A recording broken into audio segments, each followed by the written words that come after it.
Nami. She said softly, there's something I haven't told anyone. She paused, looking like she was struggling to hold on to her composure.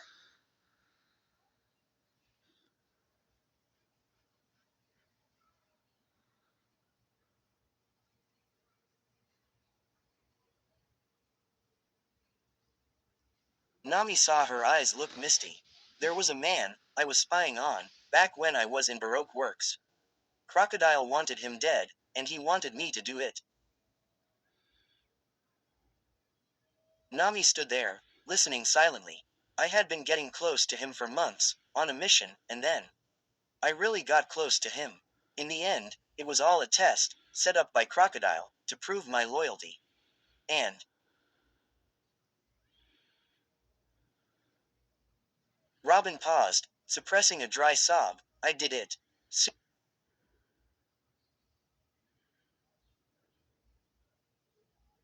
Soon, Nami was on the floor, holding Robin tight, letting her now silently sob on her shoulder. She continued, coughing. Could I have stood up to Crocodile, or escaped from him? Could I have saved that man? I'll never know. But I do know this. You don't always get a second chance for love. She lifted her head and Nami looked into her streaming eyes, feeling her own getting wetter. We both know Luffy cares for you, Nami, and you care for him. Even if there's a chance things don't work out as you wanted, don't go through life asking yourself what if. Don't live with regrets you'll never forgive yourself for. They hugged again warmly, Robin now crying aloud. Nami rubbed circles on Robin's back as her sobs eventually quietened to soft sniffling. Nami knew that over the course of 20 years on the run from the world government, Robin had made some dark choices in order to survive. Yet Nami had never thought it her place to ask or found the right time to ask.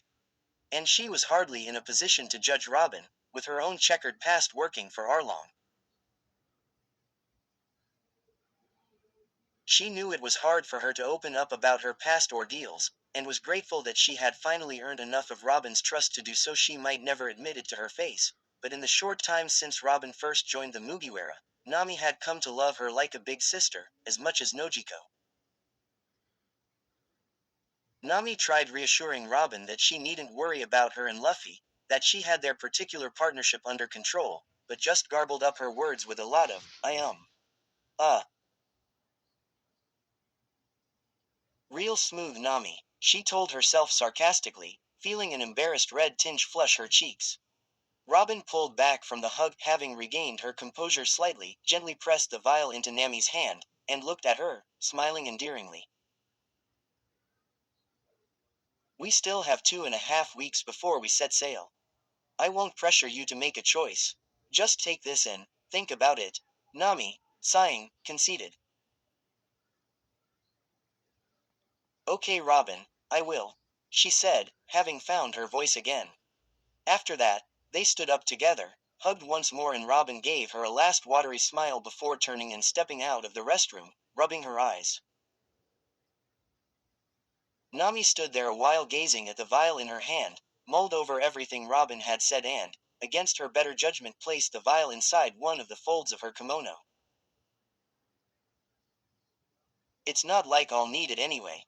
Honestly, there's no way Luffy would ever think of me that way, even if I did kind of like him, which I don't.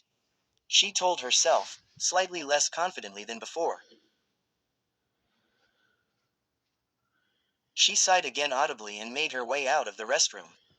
Back in the banquet hall she found Robin, as well as Hiyori, who looked quite red in the face herself, and Otoko, altogether standing, or more like swaying, in the middle of the crowd, singing what sounded like a Wano-themed version of Bink's Sake.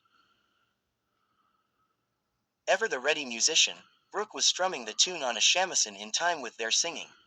Seriously, where does he keep pulling all these instruments from? Nami's gaze wandered over the crowd singing or clapping along.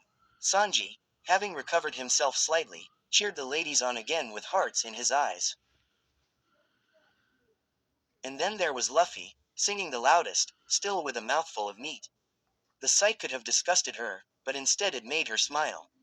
Lovable idiot, she thought, feeling a familiar heat return to her cheeks. Where stories live. Discover now.